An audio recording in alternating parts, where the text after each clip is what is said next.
અમદાવાદ વિમાન દુર્ઘટનાને આજે 1 વર્ષ પૂર્ણ થતાં વડોદરાની વાડી વિસ્તારમાં રહેતા 25 વર્ષીય ભાવિક મહેશ્વરીના પરિવારની વેદના ફરી એકવાર તાજી થઈ છે।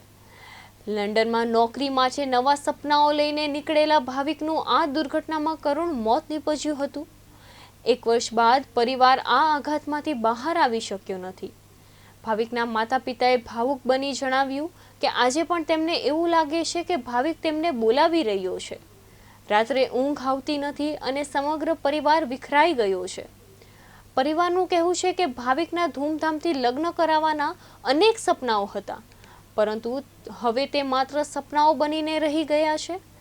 ભાવિકની માતાએ જણાવ્યું કે તેના કાકા આજે પણ અમદાવાદ સિવિલ હોસ્પિટલ ભાવિકને શોધવા માટે પહોંચી જાય છે।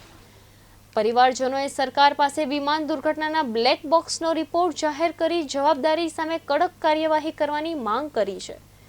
દુર્ઘટનાની પહેલી વર્ષીય પરિવારની આંખોમાં હજુ પણ દુઃખ અને વેદના સ્પષ્ટ જોવા મળી રહ્યું છે।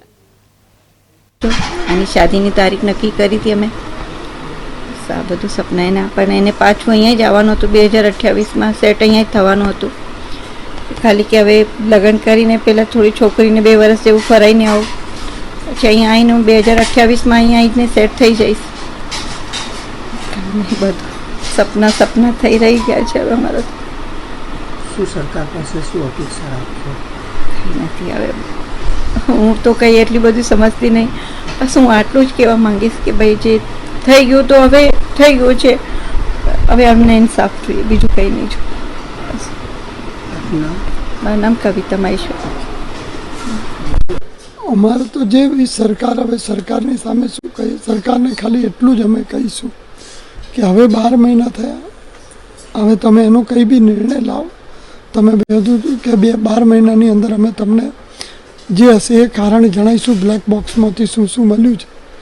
તો અમારી એવી જ ભાવના છે કે હવે એ 12 મહિના થઈ ગયા છે, હવે એની અંદર કોણ છે અને જે બી કોઈ દોષી હોય એને સજા કરો। અમારી માટે આ 1 વર્ષ એટલે તમે બધા 1 વર્ષ કહો છો, અમારે એક દિવસ 1 વર્ષ જેવું જાય છે। અમે કેવી રીતના કાઢીએ છીએ, કારણ કે અમારો છોકરો આજે જવાન જોત છોકરો અમારો આજે બાયો હતો, જે ખભો કહેવાય અમારો, જે અમારો એ અમે ગુમાવ્યો છે।